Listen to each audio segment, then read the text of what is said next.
Shalom. First and foremost, I want to give all praises, honor, and glory to Yahweh, Bahasham Yahushai, Bahasham Recha Kodash.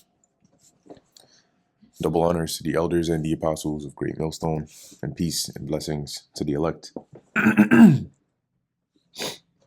today we're going to go into the book of Isaiah, the 3rd chapter.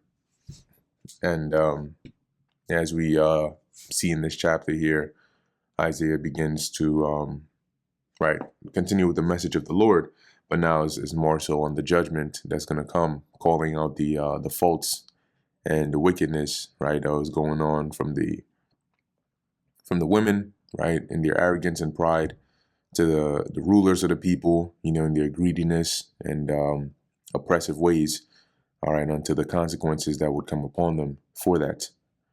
So this is Isaiah chapter 3, verse 1. For behold, the Lord of hosts, Yahweh, doth take away from Jerusalem and from Judah the stay and the staff. And what the stay and the staff represents is, like supply, right? Their supply, their support, the things that they depend on for their day-to-day, okay? It says here, the whole stay of bread and the whole stay of water. So they're basically the food supply, water supply, that's going to be taken away, right? The mighty man and the men of war, which will represent the city's defenses or their military, the judge and the prophet and the prudent and the ancient, right? And they would represent those that would instruct the nation and the people in the right ways. The prophet, obviously, keeping them in line with the ways of the Lord, right? The judge, the prudent. I believe when you actually go into the prudent, though, it goes into, what is it?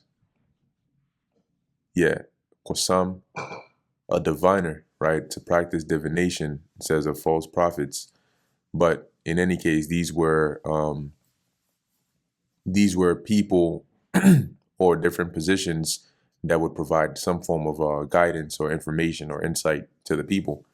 So basically, Isaiah is listing here, right, the things that Israel depended upon, right, known as the stay or the staff, for support or to sustain them, the Lord would take away, all right, from the food to the water to the military to the rulers and judges, right, the captain of 50 and the honorable man, right, so the officers, high-ranking officials, and the counselor and the cunning artificer and the eloquent orator, right? So once again, the counselor to provide, like, judge in certain matters, provide insights on certain things. The artificer were those that were the smiths. So they would be builders. When I say builders, I mean in the sense of like creating these, the things that would be needed, whether it's tools or weapons. To actually go into that word artificer. Oh, interesting. Actually, it says here, silently secret magic art magician. All right, so that's actually interesting here. Let's actually look at the lexicon. So we can't make this bigger, but in here, which is also beneficial, is you get to see what are the different meanings of the word. And in more particular, when you see a bunch of different, the outline of biblical usage over here, the lexicon sometimes helps you pinpoint which meaning is attributed to what verse. So here you can see, okay, so it's actually here more in the sense, less of like a builder, but more so of somebody practicing magical arts. Right, so as you can see here, it says an artifice used in a bad sense of magic arts. Compare Chaldee, a magician, and enchanter, Isaiah 3:3. One skilled in artifices, i.e. in magic, there follows a skillful enchanter. Yep. And then you have here, understand a skillful workman. So rather than the workman, this would be in the sense of a magician. So going back to Isaiah 3:3, right? The cunning artificer would be rather those magicians, right? In the forms of, you had some that would soothsay, right? So fortune telling, and use basically left-handed practices from any means. And then it goes into, as it mentions, the eloquent orator, which I believe is also somewhere along those lines. So not orator as you would think today, right? Because if I was to look up here, orator definition, it says here a public speaker, especially one who is eloquent or skilled. But when you go into the Hebrew, the orator here is, as it says, whispering, charming, serpent charming, charms, amulet, whisper of prayer. So basically a charmer, right? As you can see, in a good sense, a private prayer; in a bad sense, an incantation. Okay, so seeing like the preceding terms here were in relation to magic, right? And those arts, you can deduce that this orator here is not in a good sense, right? But the point that Isaiah is saying here is that the Lord is going to take all that away when he brings that destruction. Verse 4, and I will give children to be their princes, and babes shall rule over them. Now, it doesn't mean that the Lord is going to take, a swaddling baby and say, okay, this is your ruler. But what it means is that the characteristics of a child, right? A childish mindset, a childish behavior, is what their rulers, for the most part, would that's the kind of mindset they would come with, right? Basically giving into their impulses rather than ruling with wisdom, right? And the scriptures tell us in the Apocrypha, right? It says a wise, see if I can find that, judge. Ecclesiasticus chapter 10, verse 1. A wise judge will instruct his people, and the government of a prudent man is well ordered. Okay?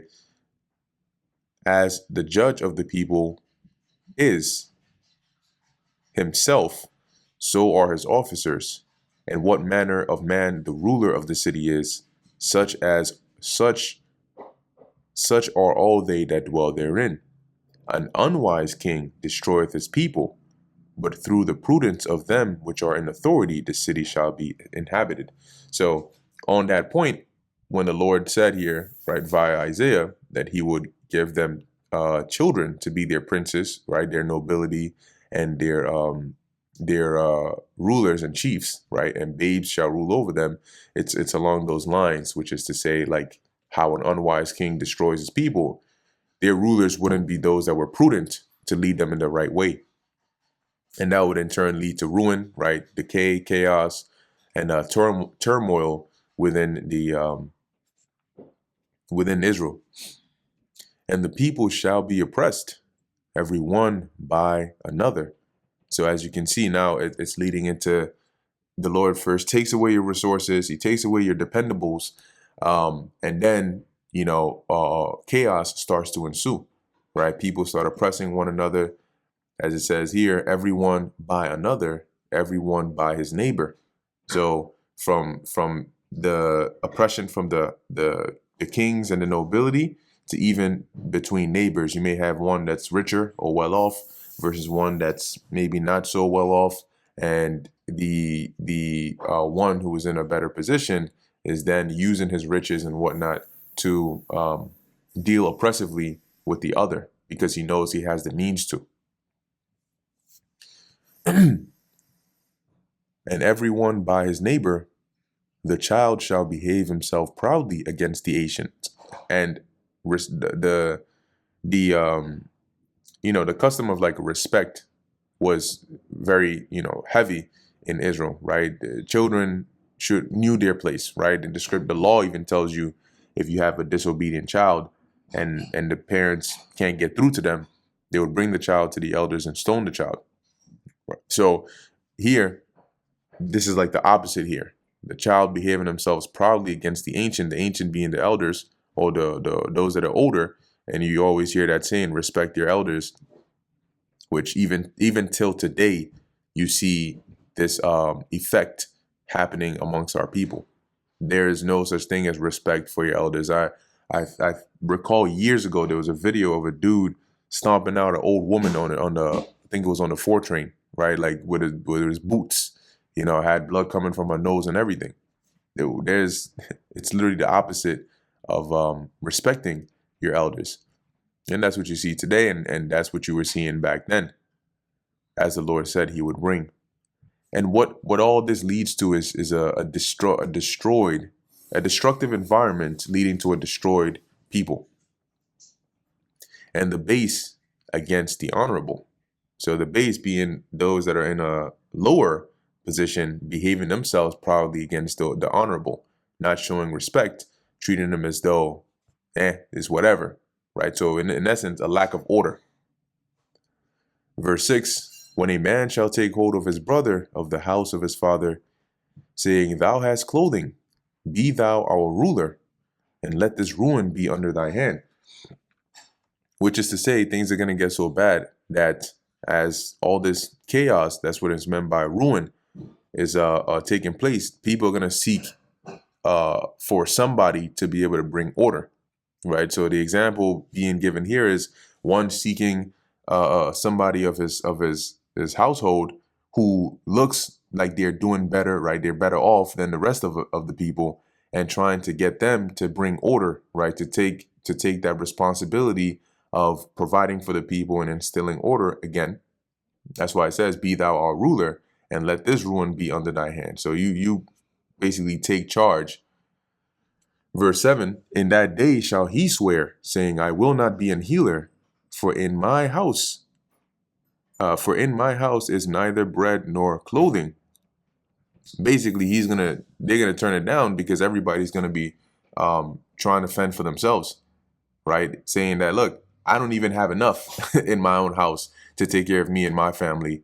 Make me not a ruler of the people. So I don't want to take that burden. I don't want to take that responsibility of trying to bring order to this messed up, chaotic society. And once again, the example that or the image that Isaiah is painting here is Israel's disobedience leading to the Lord taking away the things that kept society stable and kept society running. And now everybody's doing whatever they want. Society is messed up. The rulers are not wise. They're not bringing order. And it's just this chaos, impulsive, and decayed society. Ruins. Verse 7, in that day, verse 8, for Jerusalem is ruined, and Judah is fallen, because their tongue and their doings are against the Lord Yahweh. So for the things that they spoke against the Lord, right, in their arrogance and their actions, which definitely angered the Lord, as we've mentioned here, I believe it's in Isaiah the 2nd chapter or the 1st, it mentioned about how the mean man from the mean man to him that is of high stature, we're all bowing down to idols. And these are actions that were against the Lord. So because of that, as it says, Jerusalem is ruined, Judah is fallen, to provoke the eyes of his glory. So their actions and their words were against the Lord to the point of provoking him, to anger him. The shew of their countenance doth witness against them, and they declare their sin as Sodom. And when you read this, I like the way it's worded in the NLT, right? The very look on their faces gives them away. And you can even see that today, right? You look at our people today, and you can see a wicked individual from a mile away, just looking at his face, like damn, this guy he just looks like a demon. When you read those articles or you see those news clips of somebody who committed some crazy, atrocious crime, and then you look at their face, he looks like the crime, right? So as it says, their countenance, their face bears witness, right? Witnesses against them that y'all are guilty. And they declare their sin as Sodom, they hide it not. As it reads, they display their sin like the people of Sodom and don't even try to hide it. So they're wicked and proud about it. And this is something that they've been doing since back then. Woe unto their soul, for they have rewarded evil unto themselves. So by these actions, they have basically warranted judgment that would come upon them. Say ye to the righteous that it shall be well with him, for they shall eat the fruit of their doings. So those that were still following the ways of the Lord, they're going to be rewarded accordingly. However, woe unto the wicked, it shall be ill with him. Meaning it's not going to go well with him, for the reward of his hands shall be given him. So if you reap wickedness, you're going to sow destruction. Or Slaki, if you sow wickedness, you're going to reap destruction. As for my people, children are their oppressors, and women rule over them. So going back to what we read up above, right? Children going into that these rulers with a childish, impulsive, base mindset that are not fit to properly lead the people. And they are the ones in high positions, in whether it's kings or nobilities or the princes, and they oppress the people out of their greed, right, and their desires. And women rule over them, right, which goes into at least back then, you had certain women that gained the influence, right? They had so much influence over their husbands, which were in high positions, that technically they would be able to call the shots from behind the scenes, right? One example was like Jezebel, where she was just brazen, even though she wasn't an Israelite. That was one example, right? The things that she did wasn't just isolated to just her, okay? And fast forward till today, well, they don't even need, they use the same tactics, but they don't even need a king or this. They just blatantly have now, because society has been over-sexualized and men have become peasants and puppets to women just because of how they look. Now women basically are in a position of what it would seem like rulers, right? Influencers. And what does that lead to?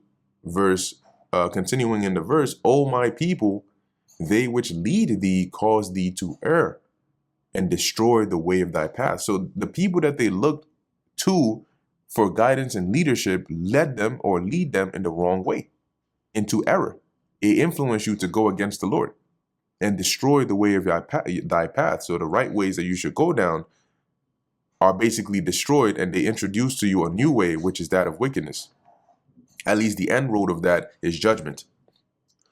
Verse 13, the Lord standeth up to plead and standeth to judge the people. The word plead here doesn't mean to like beg, but it means to strive or to contend against. So now you can imagine as though there's a court case or hearing, and the Lord is bringing his case against Israel. The Lord will enter into judgment with the ancients of his people, and these are the elders, the ones who are in positions of authority, and the princes thereof, also positions of authority. For ye have eaten up the vineyard, the spoil of the poor is in your houses. And we know Israel is also likened unto the Lord's vineyard. So these elders, these ancients and princes, were those that were supposed to guard and watch over the vineyard, but rather they are themselves, they are playing the role of the people that they were supposed to be guarding against, all right, and consuming the vineyard, which in this case would be taking advantage of the people. As it says, the spoil of the poor is in your houses. So how did they get those spoils? Through oppression, as we read up above. What mean ye that ye beat my people to pieces and grind the faces of the poor, saith the Lord of hosts? So now here there's like this metaphorical or sense of like an analogy here, right? This is the process of when you harvest, you get the grain, you beat it, as in you thresh it, and then you grind it with like a millstone. You grind it between a millstone to then transform it into flour, right? You use it to your advantage. So here the Lord is saying here, like, you are basically eating of the people, right? Consuming them, taking advantage of them, likened onto beating them, right? Not literally, but if they were like grain, you are beating them and grinding them, basically squeezing out every last bit of what they have, i.e. the poor, to your benefit. So when he says, what mean ye that ye beat my people to pieces. Imagine if somebody is coming to you telling you something. For example, you're a father, and then they're coming to you, maybe, I don't know, a teacher, and says that, oh, there's this other kid that was bullying your son, and then their family came there, and then they all started beating up your son, or your daughter. And as they're saying that, you're like, yo, the F you mean, they came to the school and did what? Like, who the hell gave you the authority or the right, speaking about them, to think that that was okay to do? So it's like that saying today, like what you mean you did X, Y, and Z? And that's sort of the energy that the Lord is portraying here. As like, by what pretense or what means did you think that it was okay for you to, i.e., do this, right? Verse 15. Verse 16, moreover, the Lord Yahweh saith, because now, right, we dealt with the wickedness, how the Lord is going to take away the resources and bring this chaos and the corrupt rulership by the oppressors, the chiefs, the elders, the princes. And now the Isaiah calls out here the women, right? Because they weren't exempt either. So verse 16, moreover, the Lord Yahweh saith, because the daughters of Zion are haughty. When you go into the word haughty, it is arrogant, proud. And needless to say, you can identify who the daughters of Zion would be today. Okay. It says, and walk with stretched forth necks and wanton eyes. Now, when you look into the word wanton, one of the words there is oogling, right? Or to oogle. So I typed it in here, oogling, and it says here, oogle is stare at in a lecherous manner. The word lecherous says having or showing excessive or offensive sexual desire. If you, I mean, I doubt I need to even give examples of this. Okay, I'm sure we've all seen a woman who either looks at you or looks at somebody like that, and in most cases, it's likely not a single woman who is a God-fearing woman. It's probably some adulterous woman or some woman who is desiring you, right? Not all the time, but you get the point here, right? So they walk with those desirous, lustful eyes, arrogantly and proudly, walking and mincing as they go, and making a twinkling or tinkling with their feet.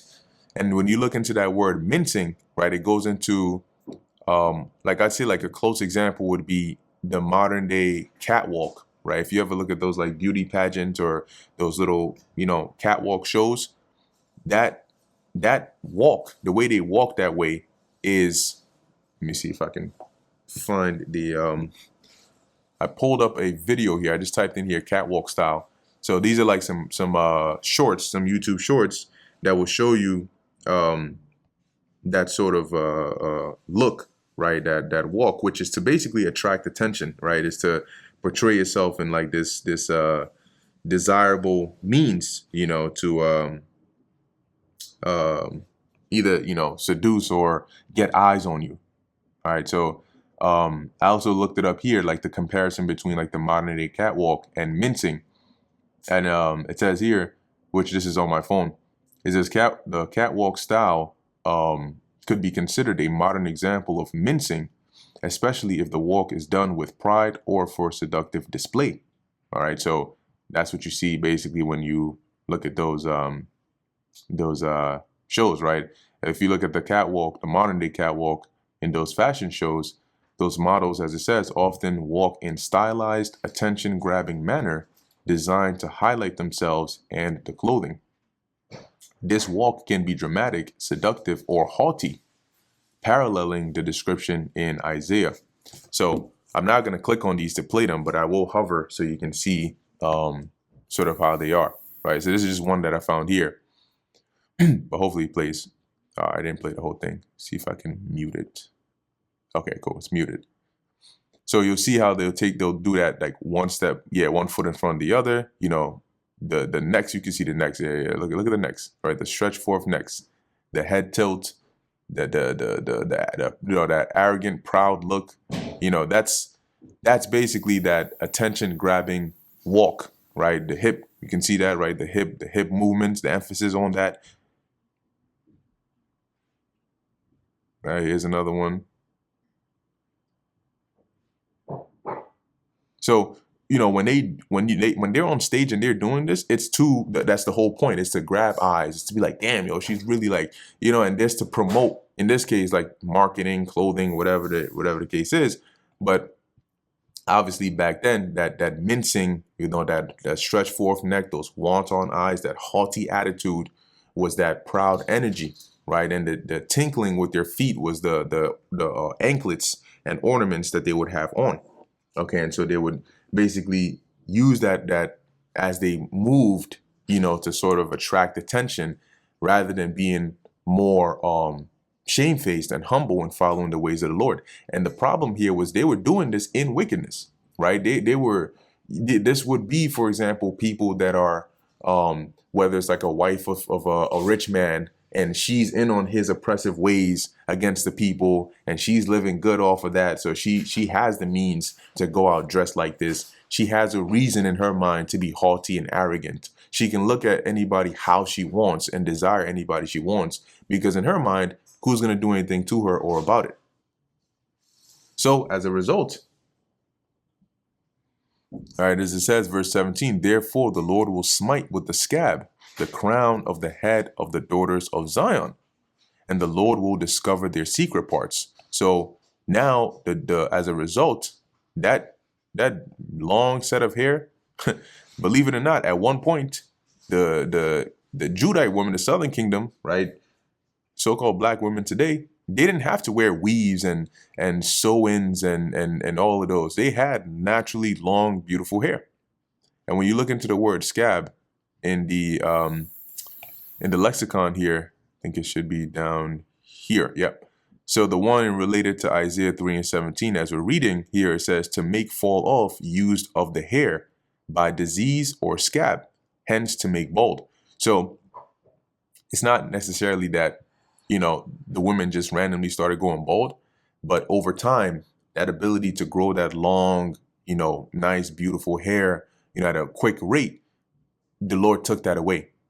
So that's why a lot of them struggle even till this day to like grow like a nice full hair. It's either like damaged, or they always gotta do this to it or do that to it. And that's why the whole wig making or weave making industry, they make a lot of money. And if you look at their number one customers, it's not even Northern Kingdom women, right? It's mainly so-called black women, right? And that goes back to this curse, basically, or judgment the Lord put on them for their wickedness.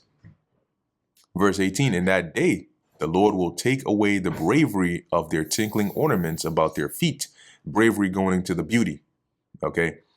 And their calls and their round tires like the moon. So the calls, the round tires, these are like the jewelry, right? The necklaces, the anklets, the wrist bracelets, and all of that.